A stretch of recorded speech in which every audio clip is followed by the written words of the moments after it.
नमस्कार और इस नए एक्सप्लेनर में बहुत बहुत स्वागत है। चलिए बिना टाइम वेस्ट किए सीधे आज की टॉपिक पर आते हैं। आज हम बात करने वाले हैं एक ऐसे आइडिया पर जो अक्सर लोगों को नामुमकिन लगता है, यानी बहुत ही कम शुरुआती पूंजी के साथ एक प्रॉफिटेबल बिजनेस खड़ा करना। अक्सर यही सोचा जाता है ना कि बिजनेस का मतलब है लाखों का इन्वेस्टमेंट, लेकिन आज के इस विश्लेषण के बाद ये भारी भरकम बजट वाला मिथक पूरी तरह से टूटने वाला है। स्क्रीन पर दिख रहे इस नंबर को देखिए, सिर्फ 5,000 रुपए। सच में आज के दौर में एक शानदार और प्रॉफिटेबल उद्यम लॉन्च करने के लिए बस इतने ही पैसों की जरूरत है। अगर सही स्ट्रैटेजी और दिमाग का इस्तेमाल किया जाए तो इतनी छोटी सी रकम भी एक बेहद सफल बिजनेस की नींव रख सकती है। तो चलिए देखते हैं कि ये जादू आखिर होता कैसे है। सबसे पहले बात करते हैं टैंजिबल ट्रेड्स यानी फिजिकल सेटअप्स की।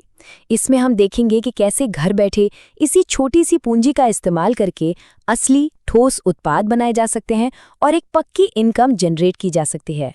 जरा सोचिए, क्या केवल 500 रुपए के ऑयस्टर मशरूम के बीज और गेहूं के भूसे से कोई बिजनेस शुरू किया जा सकता है? बिल्कुल। इसे कुछ प्लास्टिक बैग्स में तैयार करने पर सिर्फ 45 दिनों के अंदर 30 किलो तक की शानदार फसल मिल सकती है। अगर होलसेल मार्केट के रेट्स पर नजर डालें तो वो 500 रुपए का छोटा सा इन्वेस्टमेंट सीधा 10,000 रुपए से ज्यादा की कमाई में बदल सकता है। ये माइक्रो कैपिटल के सही इस्तेमाल का एक जबरदस्त उदाहरण है। और बात सिर्फ मशरूम की ही नहीं है। ऐसे कई स्मार्ट तरीके हैं जो आजकल तेजी से अपनाए जा रहे हैं, जैसे थोक बाजार से 10-20 रुपए वाले सादे मोबाइल कवर्स लाकर उन्हें लोकली अच्छे प्रॉफिट पर बेचना, या फिर लोकल कैफे के लिए सादे कप्स को हाथ से पेंट करके एक बिल्कुल नया कस्टम मार्केट तैयार करना। अगर कुछ इको फ्रेंडली करना हो तो 200 रुपए प्रति किलो के हिसाब से फैब्रिक लाकर शानदार कपड़े के थैले बनाए जा सकते हैं। इसके अलावा होलसेल में मसाले खरीदकर उनकी छोटी पैकिंग करके बेचना एक ऐसा एवरग्रीन बिजनेस है जो सालों साल लगातार चलता रहता है।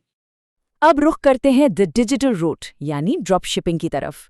यहाँ भी एंट्री कॉस्ट 5,000 रुपए से कम ही रहती है, लेकिन बिजनेस ऑपरेट करने का पूरा तरीका एकदम बदल जाता है। तो आखिर ये ड्रॉप शिपिंग है क्या? आसान भाषा में कहें तो ये एक ऐसा रिटेल मॉडल है जहां सामान खरीदकर स्टोर करने या इन्वेंट्री संभालने की कोई झंझट नहीं होती। एक ऑनलाइन स्टोर के जरिए ऑर्डर्स लिए जाते हैं और उन्हें सीधे थर्ड पार्टी सप्लायर को फॉरवर्ड कर दिया जाता है। सप्लायर खुद उस प्रोडक्ट को पैक करेगा और सीधा कस्टमर के दरवाजे तक पहुंचाएगा। मतलब सामान को बिना छुए बस एक स्मार्ट मिडलमैन बनकर प्रॉफिट कमाया जा सकता है। इस डिजिटल स्टोर को सेटअप करने और डोमेन लेने का खर्चा आमतौर पर 5,000 रुपए के अंदर ही आता है। इसके बाद सीधे उन मार्केट्स को टारगेट किया जा सकता है जहां मार्जिन बहुत हाई है, जैसे कि आयुर्वेदिक वेलनेस प्रोडक्ट्स या सस्टेनेबल होम डेकोर। आज के समय में इनकी डिमांड काफ़ी ज़्यादा है। और सबसे अच्छी बात यह है कि हमारे अपने देश में ऐसे डोमेस्टिक सप्लायर्स मौजूद हैं जो 3 से 7 दिन के अंदर फास्ट डिलीवरी दे देते हैं। वैसे अगर बिना एक भी रुपया लगाए डिजिटल दुनिया से कमाना हो तो एफिलिएट मार्केटिंग भी एक शानदार ऑल्टरनेटिव है, जहां बस प्रोडक्ट्स के लिंक शेयर करके कमीशन कमाया जाता है। अब आते हैं इस एक्सप्लेनर के सबसे जरूरी हिस्से पर, ड्रॉप शिपिंग बनाम फिजिकल स्टोर्स। चलिए इन दोनों रास्तों को आमने सामने रखकर एक निष्पक्ष तुलना करते हैं ताकि पूरी तस्वीर साफ हो सके। अगर इन दोनों मॉडल्स का सीधा मुकाबला देखा जाए तो एक तरफ फिजिकल सेटअप है जहां ठोस सामान को संभालना, स्टोर मैनेज करना और लोकल कस्टमर्स को अपनी तरफ खींचना पड़ता है, और वहीं दूसरी तरफ ड्रॉप शिपिंग है जो बिना कोई गोदाम या दुकान किराए पर लिए इंटरनेट के जरिए पूरे देश के कस्टमर्स तक पहुंचने की ताकत देता है। इस डेटा को देखकर फर्क एकदम साफ समझ आता है। फिजिकल दुकानों में इन्वेंट्री की कॉस्ट काफी ज्यादा होती है और जगह का किराया भी देना पड़ता है, जबकि ड्रॉप शिपिंग में ये दोनों चीजें एकदम जीरो हैं। कस्टमर को सामान मिलने की स्पीड फिजिकल दुकान में तुरंत होती है, जबकि ड्रॉप शिपिंग में 3 से 7 दिन लग जाते हैं। लेकिन असली खेल रिस्क का है। फिजिकल दुकानों के सामने सबसे बड़ा खतरा बिना बिके हुए स्टॉक का होता है। वहीं दूसरी ओर ड्रॉप शिपर्स की सबसे बड़ी सिरदर्दी है कैश ऑन डिलीवरी और रिटर्न टू ओरिजिन यानी RTO। ये बात थोड़ी अजीब लग सकती है, लेकिन एक पूरी तरह से ऑनलाइन चलने वाले बिजनेस को इंटरनेट से नहीं बल्कि असल दुनिया की फिजिकल डिलीवरी से खतरा है। भारतीय मार्केट में आज भी कैश ऑन डिलीवरी का ही दबदबा है। होता यह है कि जब कोई कस्टमर डिलीवरी के वक्त पैकेट लेने से मना कर देता है तो उस पार्सल को वापस सप्लायर तक भेजना पड़ता है। इस पूरी प्रक्रिया में शिपिंग का नुकसान सीधे दोगुना हो जाता है, जो डिजिटल बिजनेस के प्रॉफिट को बुरी तरह से डैमेज कर सकता है। चलिए अब आगे बढ़ते हैं और बात करते हैं लाइसेंसिंग और सरकारी मदद की।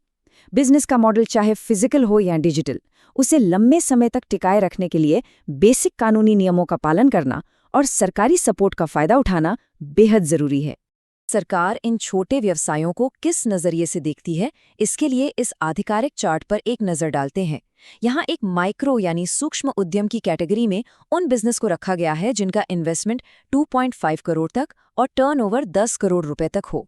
इसका सीधा सा मतलब ये है कि 5,000 रुपए के छोटे से निवेश से शुरू किया गया एक बिजनेस भी पूरी तरह से ऑफिशियल पहचान और सरकारी योजनाओं का फायदा पाने के योग्य है। ये ऑफिशियल पहचान बिजनेस के लिए तरक्की के कई दरवाजे खोल देती है। उद्यम रजिस्ट्रेशन के जरिए एकदम फ्री में सरकारी पहचान मिल जाती है। इसके बाद पीएमईजीपी जैसे कमाल के प्रोग्राम्स का फायदा उठाया जा सकता है, जो बैंक लोन पर 15 से 35% तक की सब्सिडी देते हैं। और हाँ, अगर घर से ही खाने पीने की चीजों का कोई बिजनेस शुरू किया है तो उसके लिए एक बेसिक FSSAI लाइसेंस लेना जरूरी है।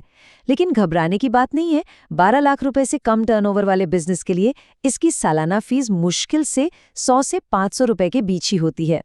तो आखिर में एक बहुत ही अहम सवाल सामने आता है। एक तरफ है फिजिकल दुकान, जहां बिना बिके हुए लोकल स्टॉक का बोझ उठाने का रिस्क है, और दूसरी तरफ है डिजिटल स्टोर फ्रंट, जहां ऑनलाइन ऑर्डर्स के कैंसिल होने और RTO फीस भरने का डर है। एक सफल उद्यम खड़ा करने के लिए इनमें से कौन सा कैलकुलेटेड रिस्क एक उभरता हुआ उद्यमी लेने को तैयार है?